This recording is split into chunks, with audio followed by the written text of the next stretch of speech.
Buenas, pues muy buenas a todos y a todas. Tenía ganas ya de este directo que teníamos programado, esta entrevista, que es la segunda que le hago a Raúl.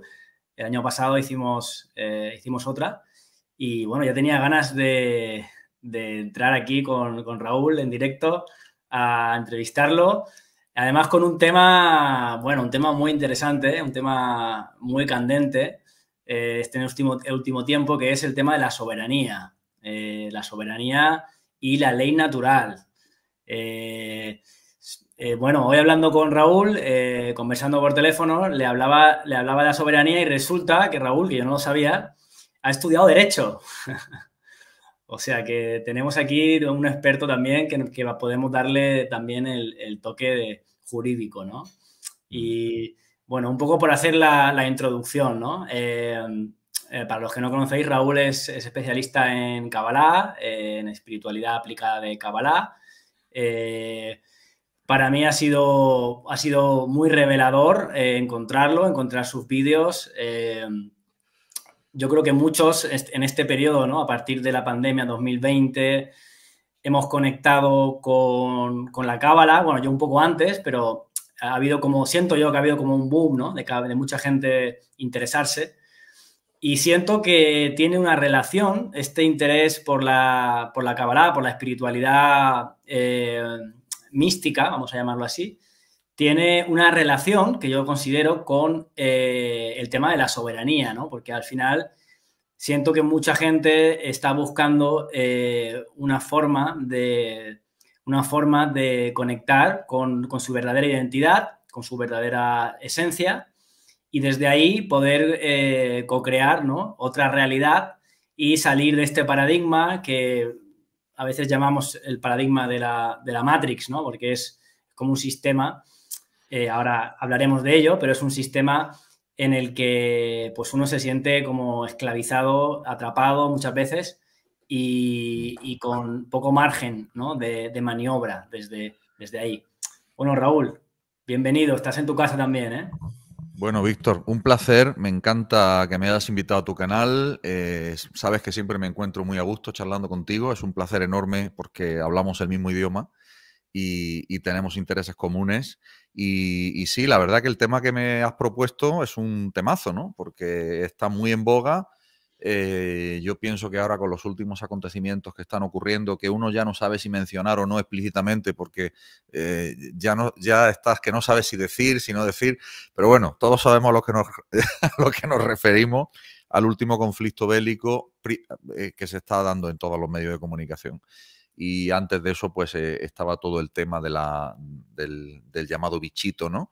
En fin, toda una serie de cosas. Y claro, yo creo que el tema de la soberanía es fundamental, porque yo creo que de la manera que tú me lo querías plantear y me lo estás planteando es esa soberanía individual, esa soberanía que en realidad apela a un poder que surge desde adentro de uno, no desde afuera. No es un poder otorgado por un tercer poder externo en el mundo físico, sino que es un poder que yace en nosotros de manera potencial, que es desarrollado o no desarrollado en función del nivel de conciencia de la persona, y esto tiene que ver también con el dolor que la persona ha pasado. Luego, si quieres, hablamos de eso.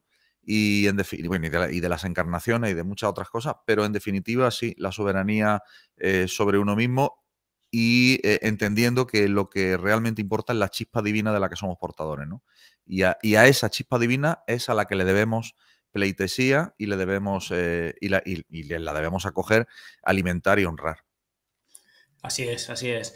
Bueno, por un poco introducir el tema, ¿no? De cuando hablamos de soberanía, para aquellos que, digamos, vean esto como algo nuevo, ¿no? O ley natural, yo quiero hacer una descripción, ¿no? Una correlación de lo que mucha gente también siento que está viviendo. Eh, este es un tiempo, como decimos, es un tiempo de grandes revelaciones, lo que estamos viviendo en la actualidad. Entonces, a raíz de ver cómo este sistema nos está constriñendo cada vez más nuestras libertades personales, como decía Raúl, esto lo hemos vivido primero con las mascarillas, luego con el famoso pinchazo, etcétera, etcétera. Entonces, las restricciones de la libertad cada vez están siendo mayores y por otro lado también vemos cómo, gracias quizás también a Internet, Yo iría a los grupos de Telegram, donde por lo menos yo me obtengo gran parte de la información. También, paralelamente a todo esto, se ha dado como, se han revelado mucha información que más o menos yo creo que todos lo intuíamos, porque esto yo creo que se intuye en el fondo. Pero cuando empiezas a atar cabos y a ver las cosas, ¿verdad? Con tanta claridad de realmente el gran engaño en el que hemos estado sometidos durante siglos y que vemos cómo es un engaño que está basado principalmente cuando hablamos de la ley, ¿no? Y hablaremos, a mí me gustaría que nos dieras tu opinión sobre el tema de la ley, el derecho positivo y el derecho natural, pero fundamentalmente cuando hablamos de cumplir con las leyes, que mucha gente cree que lo legal, digamos, que es lo correcto. O sea, hay una especie de pensamiento, ¿no? De creencia de que aquello que es legal es porque está bien. Y si es ilegal, está mal. Y claro, eso sería en un otro sistema, en un sistema, digamos, realmente espiritual, eso podría ser así. Pero hemos visto cómo realmente no es así, cómo al final hay una serie de leyes que están basadas en un contrato, un supuesto contrato social, que es donde se fundamenta al final el Estado, que ninguno hemos elegido, o sea, que lo sentimos como que ha sido impuesto sobre nosotros. Y entonces, claro, muchos vemos cómo el gran engaño tiene que ver con someternos a estas normas, estas leyes, que supuestamente iban a ser en beneficio, ¿no? Del bien común, como a veces se habla, el beneficio de todos, pero nos damos cuenta y vemos cómo realmente hay unos intereses corporativos que están detrás de estas leyes, ¿no? Entonces, a mí me gustaría que empezáramos un poco, Raúl, si te parece, comentando este tema. A ver, tú también tu opinión al respecto. Bueno, entonces empezamos un poco situando qué se llama o a qué se le llama ley natural, para que las personas que nos escuchan y no sepan, sepan exactamente lo que hablamos. Entonces, la ley natural son los principios básicos de organización del ser humano. Según el ser humano fue creado, ya aquí se abre ya un melón tremendo, porque ya hablamos de la creación del ser humano, ya entroncamos con la cábala, ahora si quieres vamos. Son los principios básicos de organización del ser humano, según fue creado, según su propia naturaleza. Y aquí hay toda una tradición filosófica, literaria y muchísima literatura que responde a la etiqueta de ley natural o derecho natural. El derecho natural es una doctrina jurídica, pero fundamentalmente ética antes que jurídica. O sea, hay que dejar muy claro que lo que es jurídico previamente tiene que ser ético o moral. Y ahí es una de las claves fundamentales que tenemos para entender qué es el derecho natural. Pues el derecho natural efectivamente es una doctrina primero ética y luego jurídica que postula la existencia de derechos fundamentados en la naturaleza humana, como acabo de mencionar, ¿no? Entonces propugna la existencia de un conjunto de derechos universales, de derechos humanos, anteriores, superiores e independientes al derecho escrito o derecho positivo. Aquí aparece otro concepto que es el derecho positivo. O sea, quede claro que el derecho positivo es posterior al llamado derecho natural, inclusive al derecho consuetudinario, que también como la fuente, como estudiamos en derecho, la fuente del derecho son el derecho consuetudinario, que es la costumbre, dicho así en román paladino, ¿no? Y luego el derecho natural se ha denominado iusnaturalismo también. Y a este movimiento pues pertenecieron un montón de pensadores o de escuelas de pensamiento que se inspiran en el derecho natural. De aquí derivan lo que se conoce como derechos humanos fundamentales, que consagran o que se consagran desde la Declaración Universal de Derechos Humanos o inclusive hasta las primeras normas en jerarquía de nuestros ordenamientos jurídicos, como son las constituciones de los estados. La Constitución española, la Constitución italiana, la Constitución de todos los estados. Ahí parece que se consagran esos derechos fundamentales.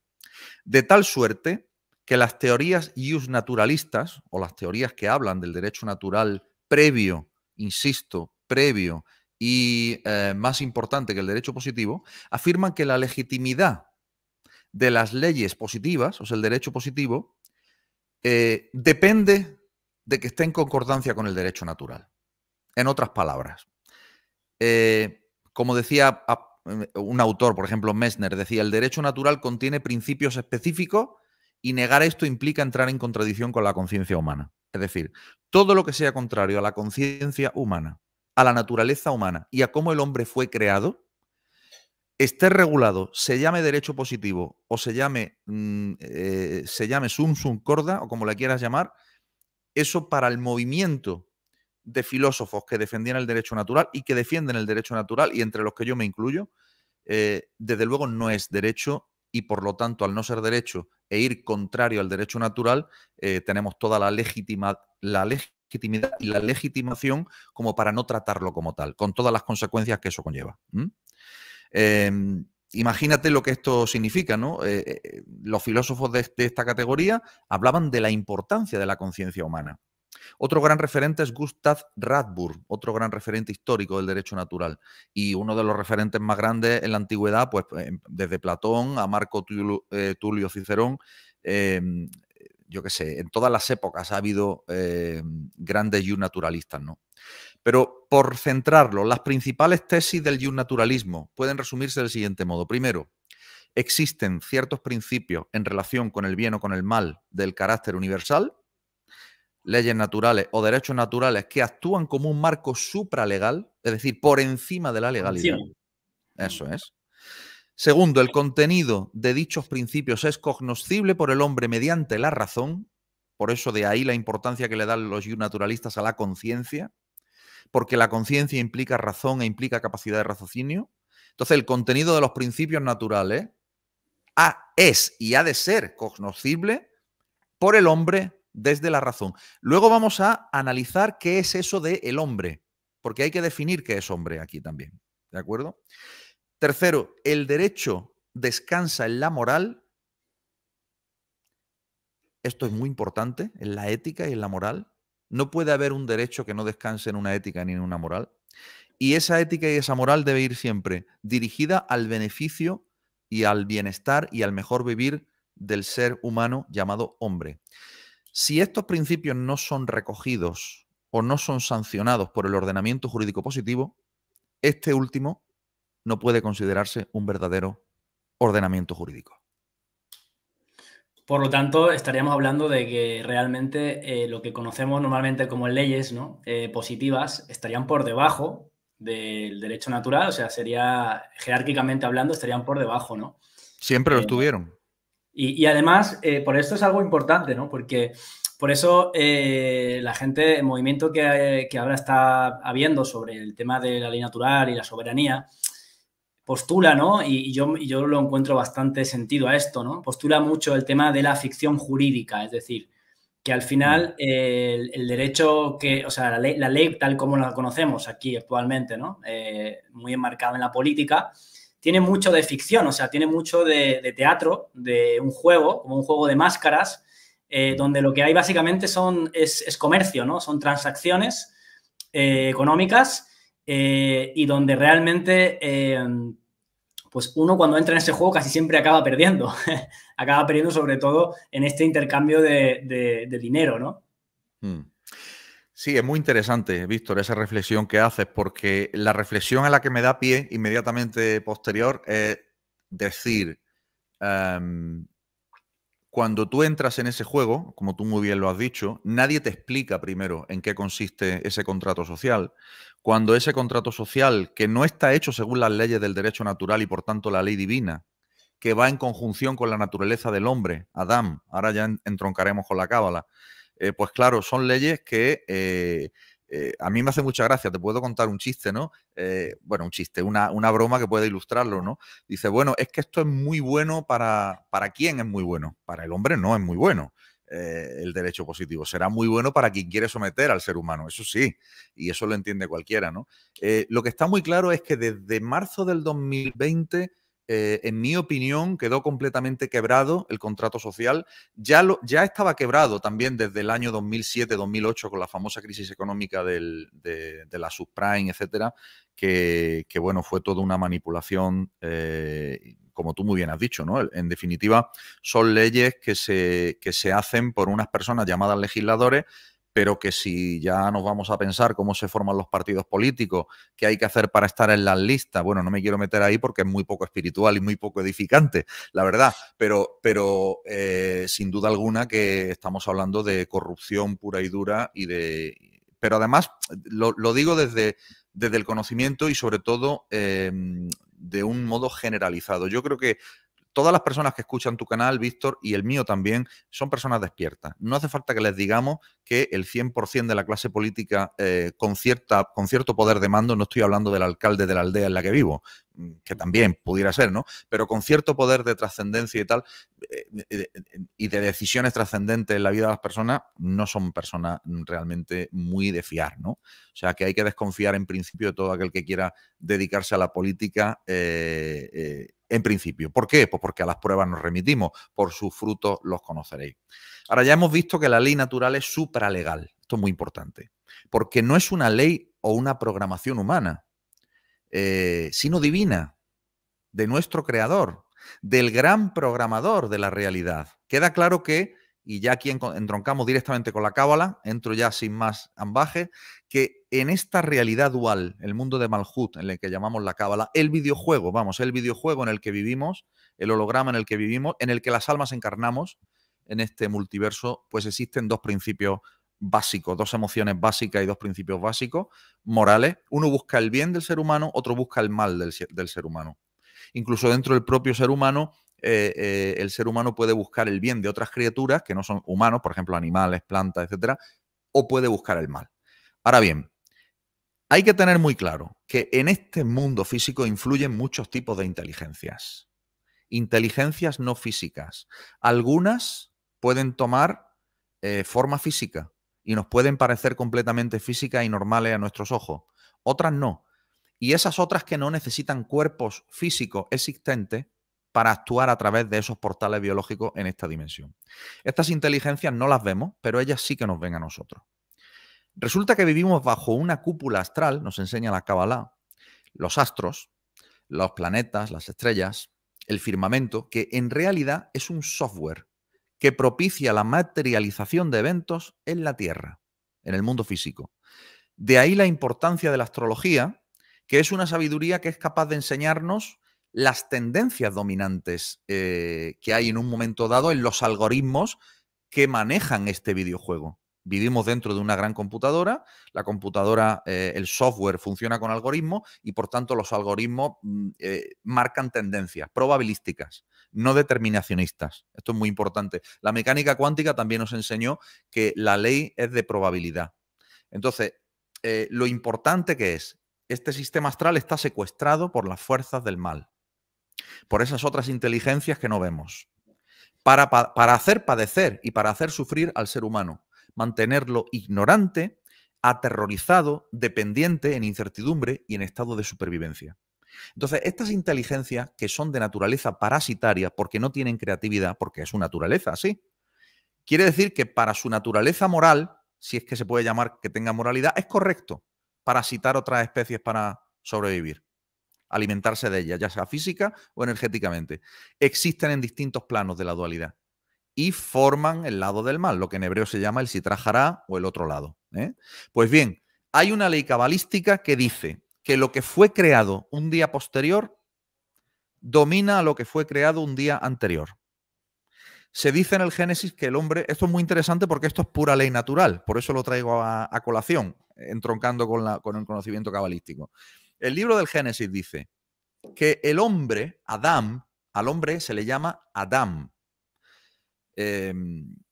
Y hay que hacer notar ya de momento que Adán es la misma palabra hebrea para nombrar un individuo hombre como toda la humanidad. Es la misma palabra. O sea que ya fíjate qué interesante es la propia palabra, ¿no? Pues bien, hay una ley cabalística, antes de la ley cabalística, lo que dice el Génesis es que el hombre fue creado el sexto día de la creación. Es decir, fue lo último que se creó antes del Shabbat o antes del séptimo día, del Shabbat cósmico. Y digo, hay una ley cabalística que enseña que lo que fue creado un día posterior domina a lo creado al día anterior. Los astros fueron creados el día 4. Adán fue creado el día 6. Y Adán contiene todo lo que hay anteriormente creado a él, dentro de sí mismo, dentro de su naturaleza, es decir, inclusive las inteligencias astrales. De hecho, el Sefer Yetzirah ya nos enseña que cada órgano de nuestro cuerpo está relacionado con una inteligencia astral, que son, al final son las letras hebreas.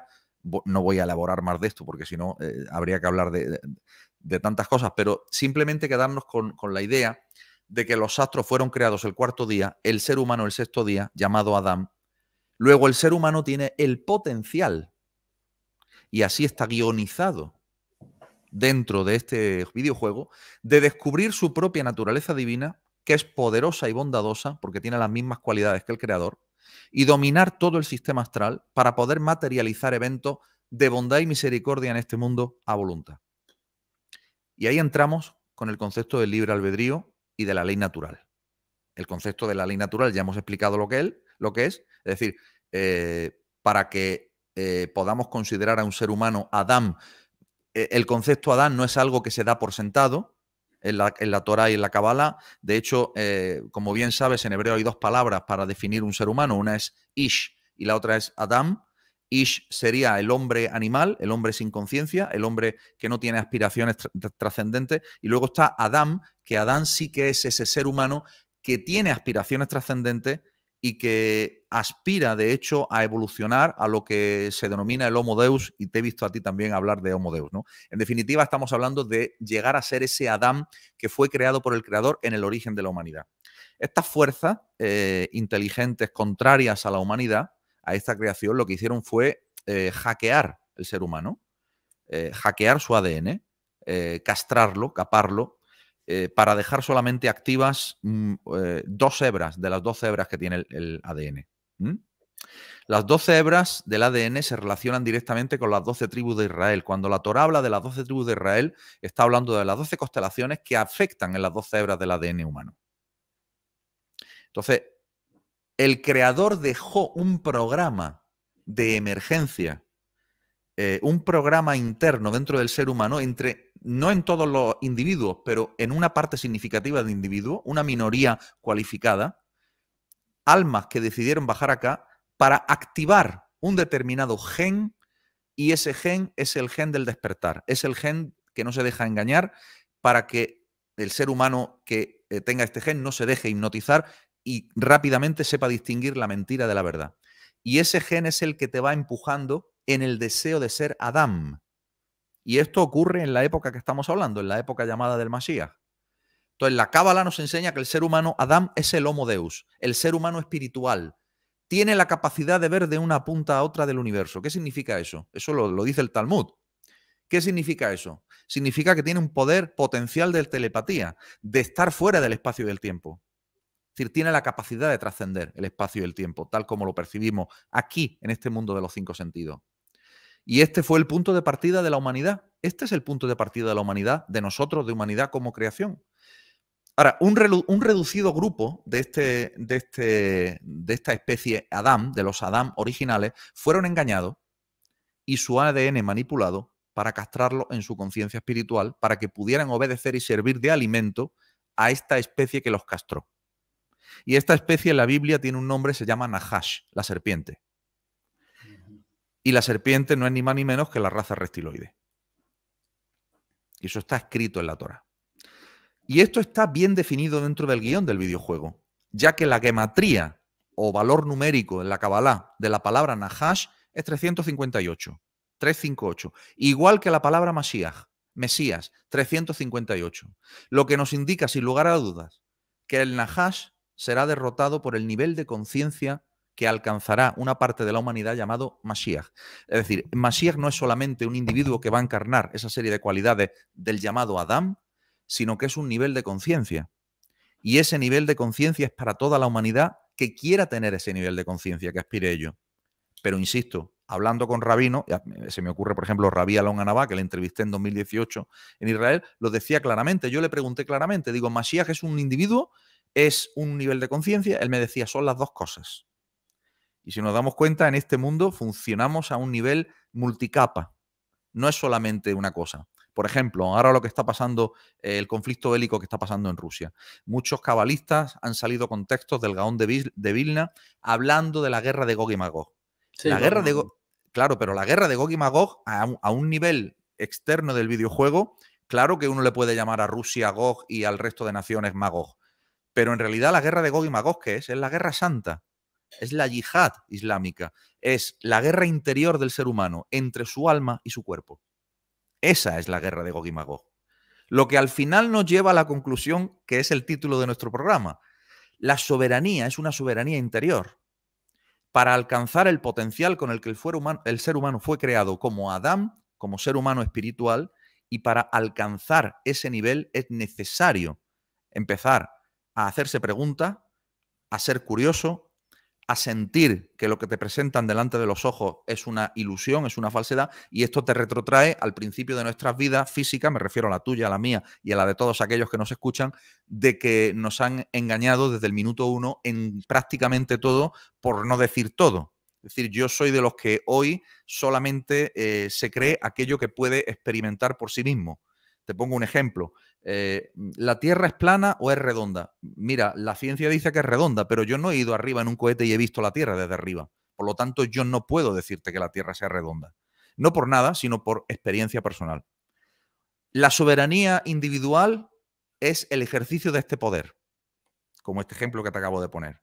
Exacto. Es así. Entonces, como el juego ya va tocando a su fin, se produce un acelerón final, se produce el llamado final de los tiempos, se produce este final en el que todo cambia de una manera muy rápida, pero siempre para peor. Pero también para peor, a la vez para mejor.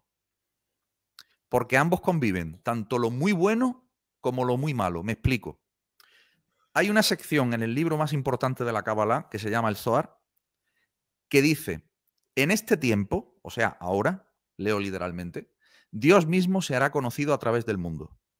Y todas las naciones y sus reyes se levantarán contra los hijos de Israel.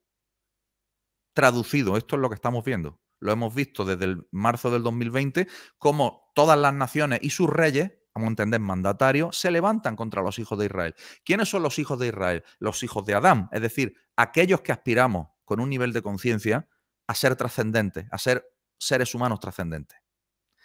Por eso a este tipo de seres se les distingue claramente. Lo que ocurre es que, como se los distingue mucho, lo que expresan es perseguido.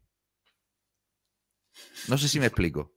Son censurados, ¿no? Son... Exactamente, exactamente. Sí. Lo cual es el preludio de la llegada del Mesías. Esto dice el Zohar. Traducido, de un gran salto de conciencia. Inclusive con la aparición de una figura física, de un varón, dice la tradición, que encarne este estado. Dice la Kabbalah que el Mashiach es la encarnación de los tres patriarcas, ¿no? Imagínate, es un cuerpo físico que tiene que encarnar almas de tamaño nivel y de tamaña vibración. Dice el Rabbi Aslach en un comentario al Zohar, gran cabalista del siglo XX, que en nuestros días finales, o sea, hoy, el tiempo del Mesías, dos realidades coexisten. Dos realidades coexisten. Una realidad de caos, de sufrimiento y de dolor, y otra de bendición, alegría y perfección. Solo necesitamos escoger. Y estoy seguro de que te suena mucho esto de escoger, ¿no? Con la película Matrix, ¿verdad? Pastilla roja, pastilla azul, ¿no? Entonces, bueno, ese es un poco el desarrollo que interesa ver, porque la soberanía realmente es una soberanía interior. El trabajo es un trabajo interior. Cuando en los evangelios cristianos se hace mención todo el tiempo al concepto de el Hijo del Hombre, uno lee los evangelios cristianos, y me estoy refiriendo no ni siquiera a los apócrifos, a los oficiales, y continuamente hay una referencia al Hijo del Hombre, el Hijo del Hombre, el Hijo del Hombre, que es Jesús, que es la figura de Jesús. Pero estos son todos arquetipos. Hay que darle una lectura cabalística también a los evangelios cristianos. Los evangelios cristianos no nos dan un relato que es una historia de un señor que vino, fue crucificado. Estos son cuentos para niños. Hay que entender que realmente el Hijo del Hombre se está refiriendo a nuestra naturaleza fractal y holográfica, pero a la naturaleza de nuestra alma. Es decir, tenemos que partir de un principio. No somos nuestro cuerpo. Y como no somos nuestro cuerpo, hay que ver qué naturaleza tiene eso que de verdad somos en esencia. Y ahí entroncamos con el tema de la identidad real, ¿no? O sea, de la identidad de verdad. Claro, entonces, la verdadera esencia. La verdadera esencia. Entonces, ¿qué es el Hijo del Hombre? Que en hebreo se dice Adán, como hemos dicho aquí. El Hijo del Hombre sería un fractal o una parte, pero holográfica, de lo que es Adán, de la conciencia de Adán. Es decir, el Hijo del Hombre sería en definitiva todo aquel ser humano que tenga conciencia de estar en unidad con todos los demás seres humanos a un nivel espiritual. Y eso en la tradición cristiana se encarna por medio de Jesús. Y claro, eso implica un montón de cosas, porque eso automáticamente te hace elevarte en un nivel de conciencia. Mira, tengo aquí el Evangelio de Juan, y en el Evangelio de Juan dice que Jesús conoce lo íntimo del hombre. Dice, no necesitaba que le informasen de nadie, pues él conocía muy bien el interior del hombre. Es decir, cuando tú estás en conexión con ese nivel de conciencia, y lo he explicado en muchos vídeos, tú automáticamente, estoy seguro que te ocurre a ti porque lo hemos hablado, ¿no? Pero también a muchas personas que nos ven, tú ya sabes lo que es mentira y lo que es verdad. Y lo que ocurre en el interior de un hombre o de una persona, si te está diciendo la verdad o no. El otro día vi la declaración de la presidenta de la Comisión Europea y de Josep Borrell, que no sé ahora qué cargo tiene en la Unión Europea, pero lo digo porque es español y es conocido para nosotros, diciendo que es la primera vez en la historia de la Unión Europea que van a dar un fondo o que van a apoyar a Ucrania con armamento letal. Nunca antes había ocurrido eso. Entonces, claro, vuelvo a lo mismo. Este es un buen ejemplo, ¿no? Cuando tienes delante de ti cosas o cuando declaran delante de ti mandatario y tienes la capacidad, como dice el Nuevo Testamento en Juan, tienes la capacidad de no necesita que le informen de nadie, pues él conoce muy bien el interior de cada hombre. Y esto es el ejercicio de la soberanía interior. Esto es el auténtico ejercicio del poder que nos ha sido otorgado y es la auténtica forma de vivir en un nuevo paradigma. El paradigma de que tenemos la capacidad de crear nuestros propios eventos y no tenemos por qué ni debemos en este punto, y ahí está la valentía de todos los que estamos, digamos, en este paradigma, ni debemos de cumplir con leyes ilegales, ni debemos de estar de acuerdo con medidas que nos parecen que son discriminatorias o que maltratan al ser humano. O sea, el ser humano tiene la capacidad de dejarse maltratar o de no dejarse maltratar, básicamente. Entonces, esa sería un poco la conclusión. Y ojo, la salvación es individual, ¿eh? Ahora, si quieres, abundamos un poco más en esto. Qué maestría, Raúl, la verdad. Es una maestría porque has introducido ahí todos los temas que a mí me interesan, ¿no? Y que vengo trabajando también con el tema del Homo Deus. Y es una maravilla porque ver cómo realmente estamos hablando de lo mismo. A veces utilizamos diferentes símbolos, diferentes lenguajes, ¿no? Pero estamos hablando realmente de lo mismo, ¿no? Cuando tú hablas, por ejemplo, qué importante cuando hablas de cómo el sistema astral ha sido secuestrado, ¿no? Y de cómo realmente esto que llamamos Adam, ¿no? En la tradición hebrea se llama Adam. Por ejemplo, los griegos le llamaban el ántropos, que es lo mismo al final. A mí me gusta mucho una tradición también gnóstica, ¿no? Que habla del sueño de Sofía, el sueño de la sabiduría, que habla de que esa Sofía, ¿no? Que es la tierra en el fondo, soñó al ántropos, ¿no? Pero enseguida hubo un evento que tuvo que ver con un secuestro, ¿no? Que ahí se habla, en esta tradición se habla de los arcontes, justamente, ¿no? Como estas entidades parasitarias que básicamente al no tener una vida propia, orgánica, lo que hacen es parasitar energéticamente al ser humano, ¿no?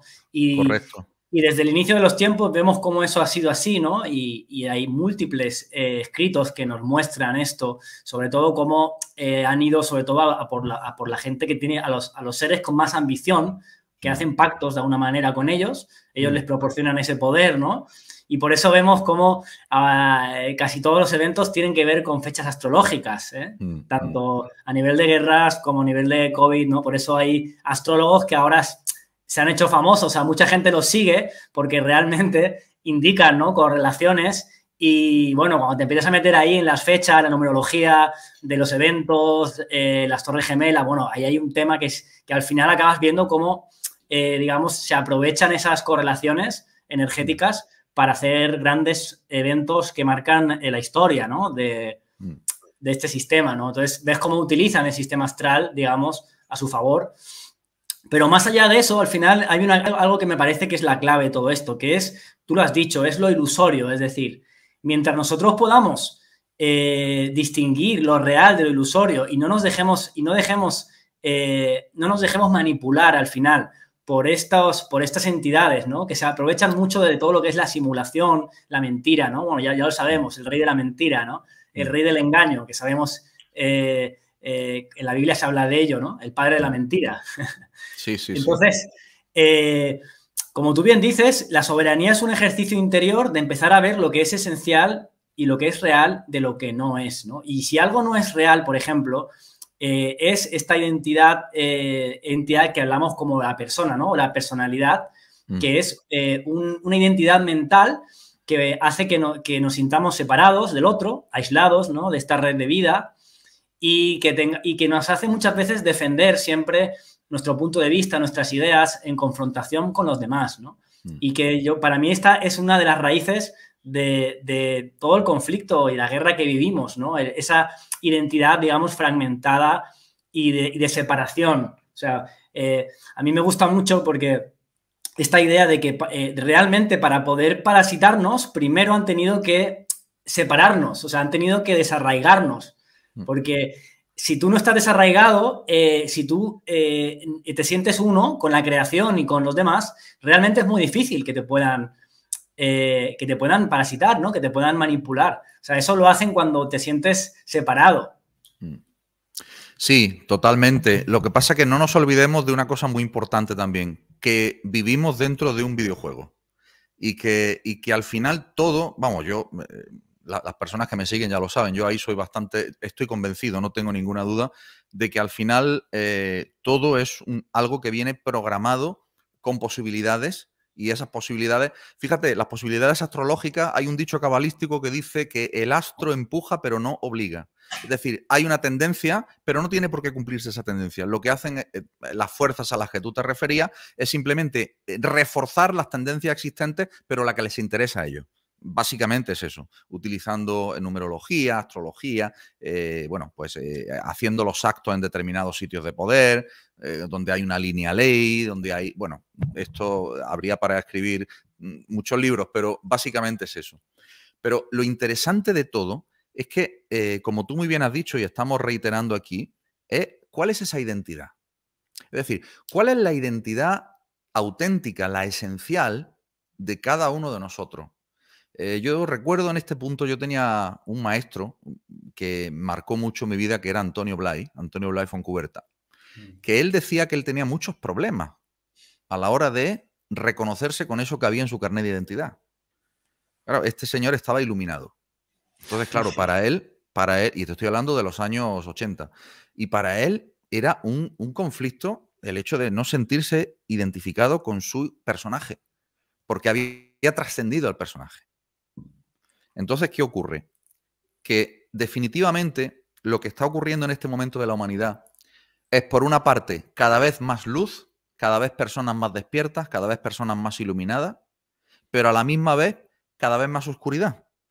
Cada vez más aprieta la oscuridad, cada vez más fuerzas oscuras se están revelando. Está profetizado así, está escrito así. Cuando digo profetizado, traduzcámoslo a nuestro lenguaje informático y digamos, está algoritmizado.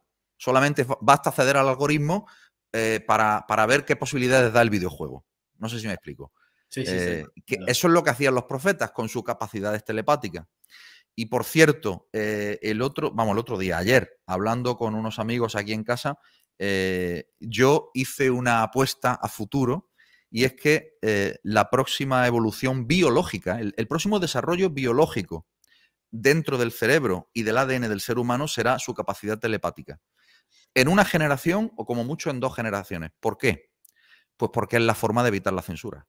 Tan simple como eso. O sea, tú imagínate si tú y yo podemos hablar telepáticamente y da igual por muchos censores que haya, nos vamos a poner de acuerdo y vamos a ser capaces de construir algo nuevo.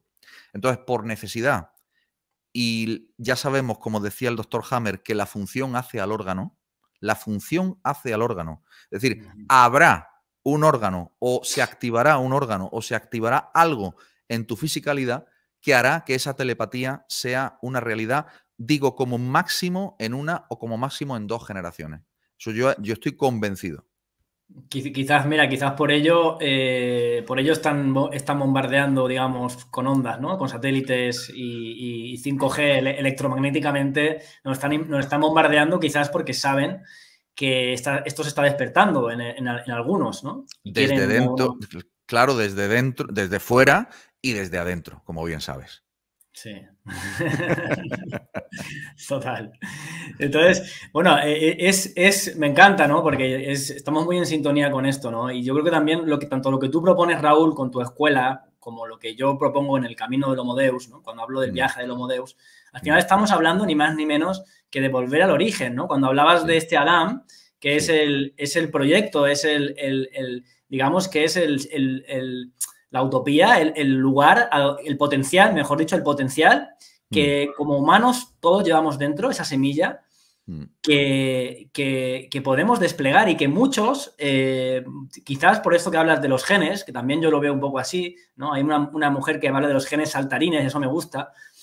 Quizás estamos sintiendo ese llamado, ¿no? Porque todo viaje empieza con un llamado a la aventura, el mito del héroe, ¿no? El viaje del héroe. Empieza con un llamado interno de saber que tu realidad, la realidad que estás viviendo es muy mediocre, te sientes muy, muy mediocre, muy esclavo, y sabes que hay algo mucho mejor y mucho mayor, ¿no? Y entonces empiezas a buscar algo, y entonces ese viaje creo que es el viaje al origen, ¿no? El viaje al origen a todo este potencial que estamos hablando. Completamente de acuerdo. Y además, si me permite, yo agregaría como varios tips, varios consejos, varias recetas para entender cómo se puede fortalecer esa soberanía interior y, por tanto, ese concepto de identidad de ser humano Adán, es decir, trascendente, es decir, mesiánico, es decir, un ser humano conectado con lo que hay más allá del puro personaje. Ojo, el personaje es necesario, porque el personaje nos hace vivir aquí y, como dicen los cabalistas, hay que bajar Ketel a Malhut, ¿no? Es decir, hay que traer lo divino a lo físico, para que domine lo físico. No hay que destruir lo físico. Pero fíjate, el Zohar, otra vez volviendo al comentario de Rav Aslach, dice que en esta época aquellos que comparten, aquellos que dan, aquellos que aman y se interesan en su congénere, desarraigando así todos los impulsos malignos de su propia naturaleza, se vuelven un concepto claro, un conducto, mejor que un concepto, un conducto claro, sin obstrucciones para la luz. Y yo añado, y entonces toma conciencia de su soberanía interior, un reino que está conectado intrínsecamente al Creador y cuya naturaleza es indestructible. Y esto lo quiero subrayar. Esto es lo que en la Cábala se llama la construcción del tercer templo. Un templo que no es un templo construido de ladrillos, sino de almas. Este es el código que hay detrás de la historia del tercer templo. Y aquí tenemos que entender que la salvación, como te decía antes, Víctor, es individual. Cada uno tiene que ocuparse de su propia salvación. Entendiendo por salvación, si analizásemos cabalísticamente la palabra salvación en hebreo, que se dice Yeshua, de ahí viene el nombre Jesús. Claro, es que salvación en hebreo es Yeshua. Vemos que en ella se esconde el secreto mismo de la salvación. Entonces, yo en hebreo puedo decir Yeshua, o aplicando Cábala puedo decir Yesh, Yesh Vav He Ain, que son las letras que la componen. ¿Qué quiere decir esto? Yesh significa hay. ¿Hay qué? Vamos a ver lo que hay. Vav He. Vav He representa la última parte del tetragrama. Las dos últimas letras del tetragramatón. Es decir, del nombre de Dios, de lo que se llama en las escrituras el Señor. El Señor es un esquema, es un patrón de conciencia llamado el tetragrama. Eso es el Señor. Eso es Dios. En la tradición cabalística se le llama también Tzeirampin, Akadosh Barujú, tiene muchos nombres. Pero en realidad estamos hablando de una fórmula que es un mecanismo de creación de eventos. El Hijo de Dios es ese propio mecanismo de creación de eventos que habita en nosotros. Y el Hijo del Hombre es el propio hijo de ese mecanismo de creación de eventos con la conciencia de que es creador de eventos. O sea, imagínate el nivel, lo que tú llamas el Homo Deus, el nivel de conciencia, y entonces al final Yeshua se puede leer como salvación en el que te salvas a ti mismo dominando a los astros y que no ellos te dominen a ti. ¿Por qué? Porque Ye significa hay. La Vav He es la última parte del tetragrama, que equivale a, en el árbol de la vida, a la parte, diremos, que se llama Tzeirampin, o sea, la parte espiritual de los astros, al mundo astral, y la G al mundo físico. Es decir, la conexión entre lo astral con lo físico. Y la letra Ain tiene una gematría de 70, igual que la palabra hebrea Sod, secreto. Y por gematría yo puedo sustituirle y decir secreto cuando digo Ain. Entonces, por lo tanto, estamos hablando de conocer el secreto, de cómo bajar las bendiciones, de cómo hacer que los conductos de bendiciones bajen a este mundo a través del conocimiento de la naturaleza de la realidad, o lo que en la Cábala se llama el conocimiento del árbol de la vida. Ese es el secreto que hay dentro de Yeshua de salvación. Wow, fundamental, ¿no? Porque realmente en este viaje que estamos hablando, ¿no? Del viaje al origen, ¿no? Al origen de que yo hablo del Homo Deus, pero que es el Adán, el regreso al origen. Claro, tenemos un mapa que nos han dejado, que la Cábala nos ha dejado, que para mí es fundamental, que es el árbol de la vida, ¿no? Este mapa fundamental, donde por un lado podemos ver cómo debemos integrar polaridades, porque también es otro tema que, bueno, igual no da tiempo a hablar, pero una de las cosas con las que los parásitos, digamos, manipulan al ser humano a través de la polaridad, ¿no? A través de jugar justamente con el bien y el mal, ¿no? El árbol del bien y el mal. Y los desequilibrios, ¿no? Ya sabemos que si patriarcado, hombre masculino por encima de lo femenino, o cualquier polaridad que veamos, ¿no? Sí. Entonces, el árbol de la vida, para mí, cuando lo conocí, me pareció impresionante, o sea, y te da una claridad porque ves exactamente cómo lo que tú acabas de decir, ¿no? Para que bajen esas bendiciones, cómo la conciencia también debe ascender, ese movimiento ascendente, ¿no? Por las sefirots del árbol, hacia Tiferet, ¿no? Como dejar atrás el personaje, después ascender, ¿no? Y te vas encontrando con esos obstáculos, ¿no? En cada dimensión que vas subiendo. Y a mí me encanta porque me parece como, le veo mucho relación o correlación con el mito el mito universal del viaje del héroe, claro, que se trata justamente de lo mismo, de ir integrando esas polaridades y de ir ascendiendo, ¿no? A nivel de conciencia y de ir trascendiendo cada nivel de conciencia desde el cuerpo vas ascendiendo, ¿no? Y realmente está en todas las tradiciones el árbol de la vida, es el árbol y la serpiente, ¿no? Entonces, la pena que yo encuentro, bueno, no es que sea una pena, pero entiendo que mucha gente quizás no se acerca a la Cábala, ¿vale? Y esto ya es otro tema, pero porque también justamente esto ha sido secuestrado por las religiones, ya sabemos, ¿no? Es decir, la Torá ha sido secuestrada por la religión y, vamos, todo lo que tú estás hablando realmente, una persona que haya recibido una educación religiosa, pues se queda con la boca abierta porque dice, eso es una interpretación que yo jamás la he escuchado de un cura ni de nadie, ¿no? Ni la vas a escuchar, claro. Ni la vas a escuchar, ¿no? Entonces, claro, es parte de la manipulación, obviamente. Si hay un libro que nos está mostrando un código secreto, pues obviamente para manipularlo pues se tergiversa, ¿no? O se da una interpretación literal que haga que tú nunca conectes, ¿no? Con esa verdad, con ese secreto. Claro. Es así, justamente. Y bueno, yo, en fin, lo he dicho en multitud de ocasiones, no hay nada como estudiar la Torá en su idioma original, el hebreo.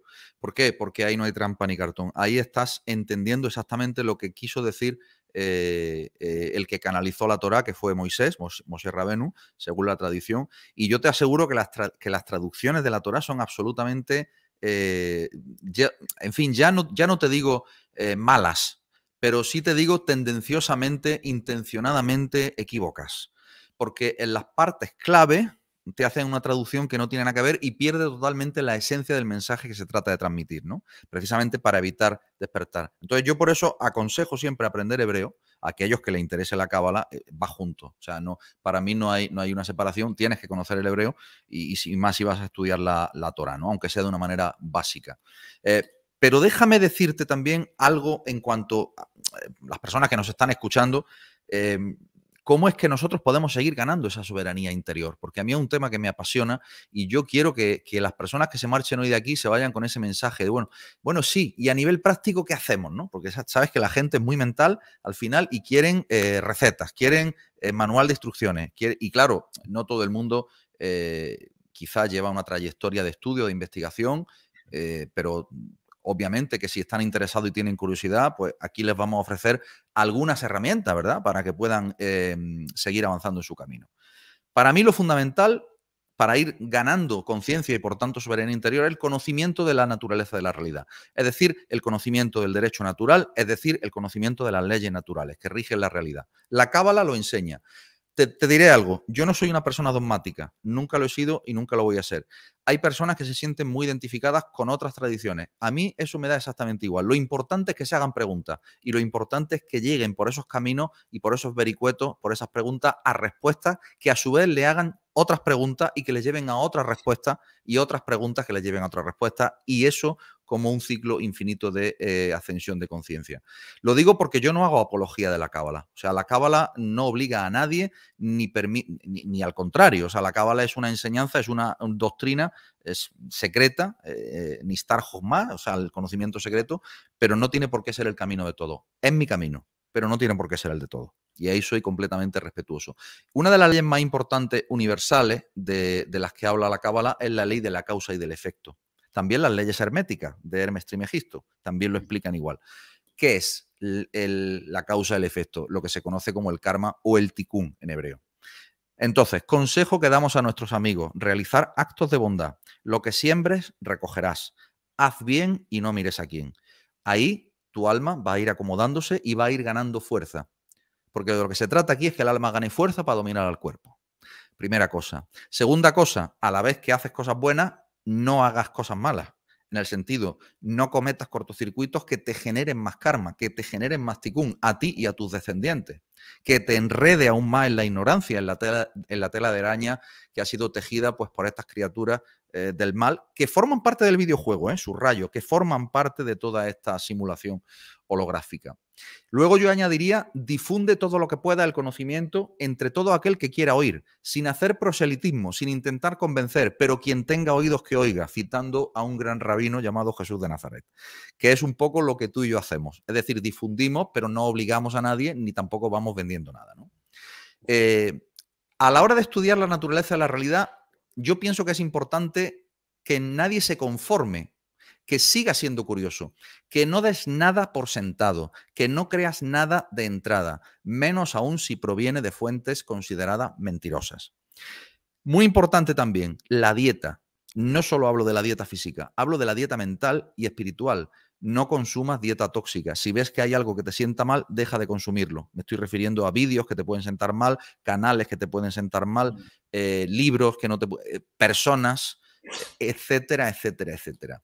Y sobre todo, para mí, lo más importante, o una de las más importantes, es la toma de decisiones. Es decir, llega un momento en este punto de la humanidad en el que definitivamente la realidad te obliga sí o sí a posicionarte. Y además a posicionarte cada día. No a posicionarte hoy y ya estás posicionado. No, cada día tienes que ir tomando decisiones. Y entonces es muy importante que esa toma de decisiones te acerque a tu verdadera naturaleza. Y la naturaleza auténtica de ese Benei Adán, de ese hijo de Adán, no es otra que la felicidad, que la dicha absoluta. Toma decisiones en tu vida que te acerquen a ser feliz, que te acerquen a eso que ya eres en potencia, pero que no has desarrollado. Es la felicidad extrema, la felicidad en su grado superlativo, en su grado máximo. Así que no dejes para mañana lo que puedas hacer hoy, y mejor hoy que mañana. Siempre camino a esa conducta, ¿no? Y sobre todo, decir que estas prácticas, que son unas pocas, no es un número clauso, pero sí son algunas muy importantes. Por supuesto, no he hablado de la sexualidad, pero tener una sexualidad correcta es fundamental, porque ya sabemos, la Cábala enseña que este tipo de entidades se alimentan de las emociones que derivan de esa sexualidad incorrecta.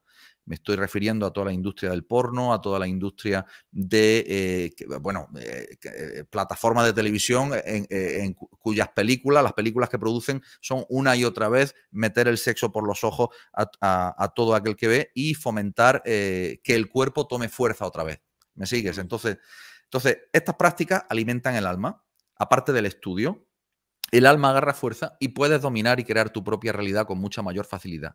Entonces, como Dios le dijo a Adán en el Génesis, volvemos al inicio de nuestra charla, podrás crear por la palabra, igual que yo, porque eres mi hijo. Wow. Entonces, eso es, para mí, lo más importante de nuestra tarea aquí. Y yo pienso, Víctor, tú en tu canal haces todas las que yo he nombrado. Yo modestamente trato también de hacerlas todas, o por lo menos lo intentamos, vamos a decir que lo intentamos y que lo intentamos con cierto éxito, pero no por eso hay que decaer en nuestro interés y no olvidarnos y no dejar nunca que la práctica espiritual, digamos, no tenga la fuerza suficiente ni el espacio suficiente en nuestra vida. Porque es lo que realmente nos da fuerza. Y esa fuerza es lo que nos hace ejercer nuestra soberanía y nuestra fuerza interior. Totalmente. Bueno, Raúl, muchas gracias por este mensaje. Yo me siento muy alineado, ¿no? Y lo que este final que acabas de decir, para mí es importantísimo, ¿no? Es decir, la práctica, la disciplina espiritual, esto es realmente es un camino, es una vía que uno tiene que fortalecerse. Es decir, aquí no existen los atajos, ¿no? Ni la magia, ¿no? Porque es verdad que estamos acostumbrados y mucha gente, a mí también lo siento que viene, lo tengo que decir, ¿no? Viene gente un poco pidiéndome recetas fáciles, ¿no? Para empezar a crear esta... Y hay mucha gente que también vende esta idea de que fácilmente, ¿no? Puedes crear tu propia realidad con un par de trucos y tal. Y yo ya, en mi experiencia de vida, mi corta experiencia de vida, he visto que eso no funciona.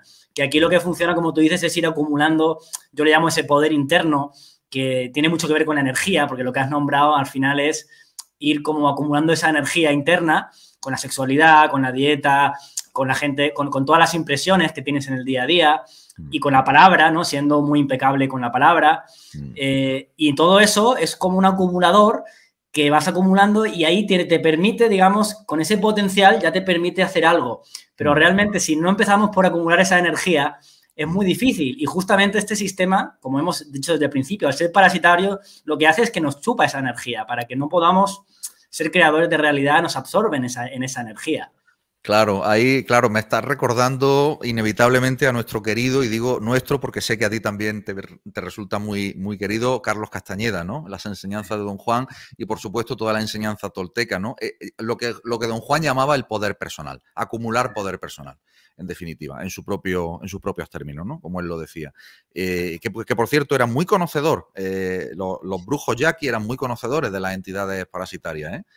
Total, bueno, es que hablan de lo mismo realmente, por eso te decía, con otro lenguaje, pero se remiten con otro a lo mismo. lenguaje, sí, ellos lo llamaban los voladores, ¿te acuerdas? Los voladores, exacto, ¿no? Pero bueno, hablan de lo mismo. Exacto, es exactamente lo mismo, ¿no? Y lo que quiero decir es eso, ¿no? Que animar a todos, gracias por además estos consejos útiles, animar a todo el mundo realmente que nos sigue y que está escuchándonos a esta práctica, ¿no? Que todos estamos inmersos y que, como bien dice Raúl, son tiempos en los que, por un lado, tenemos que enfrentar este combate espiritual porque es verdad que hay una gran oposición y el sistema cada vez está más fuerte, ¿no? Desde afuera. Pero a la vez, obviamente, por compensación, también siento que nosotros, a poco que empecemos a practicar, también vamos a tener una gran ayuda, ¿no? de la luz. Y a poco que decidamos realmente avanzar en este camino, las puertas se nos van a abrir, porque estamos en los momentos en los que hay mucha oposición, pero también, por lógica, por polaridad, también tiene que haber mucho a favor, ¿no? De aquel que realmente practique. Totalmente de acuerdo, y además tú lo puedes, yo estoy seguro que tú lo vives en tu propia vida, yo también lo vivo en mi propia vida, que cada vez más estás viendo como dice el Zohar, igual que mencioné antes, la luz cada vez es más potente, pero la oscuridad también es más potente, porque todo está subiendo en intensidad, en aceleración. Pero lo importante es esto, es justo a lo que tú te acabas de referir, concuerdo al 100% contigo, lo importante es situarse, posicionarse, pasar a la acción, dejar acumular ese poder personal, ¿verdad? Para poder pasar a la acción. Es muy difícil. Yo entiendo que hay personas que tienen una vida en la que están en una zona de confort y que les es muy difícil pasar a la acción. Muchas veces pasar a la acción es dejar un trabajo, dejar una pareja, dejar una familia, dejar una ciudad. Sí. Siempre se trata, claro, siempre se trata de dejar algo. Exacto. Todo viaje empieza justamente con salir de esa zona de confort, ¿no? De abandonar esa comunidad donde ya no estás creciendo, ¿no? Estás estancado, por así decirlo. Efectivamente, es el viaje del héroe de Ulises cuando es el viaje a Ítaca, o en la obra de Tolkien, El Señor de los Anillos, es salir de Bolsón Cerrado, porque claro, en Bolsón Cerrado se vive muy a gusto y está todo muy verde y la hierba que se fuma es muy buena, ¿no? Es muy buena. Entonces... Claro, o lo mismo del faraón, ¿no? O igual el Éxodo también habla de lo mismo. Igual, es la misma historia. Sí. No, no, esto que son esclavos. El pueblo de Israel era un esclavo, era pueblo esclavo, lo que pasa es que era esclavo de lujo. Entonces Claro. podía ir a los centros comerciales, tenía su tarjeta de crédito, podía endeudarse, tenía coche, podía ir un mes de vacaciones, que siempre es en agosto. Esto es Egipto. Esto es Egipto. Entonces hay que salir de Egipto. Exacto. Bueno, Raúl, pues muchas gracias. Ya terminamos con la entrevista y bueno, un placer una vez más, Bueno, entrevistarte. mi gratitud absoluta por tu invitación. Sabes que te tengo mucho, mucho cariño y que coincidimos en muchas cosas. Y te felicito por el trabajo que estás haciendo porque es ese trabajo de difusión para que quien tenga oídos que oiga. O sea que gracias a ti, Víctor. Un saludo. Un Nos saludo encontramos. enorme.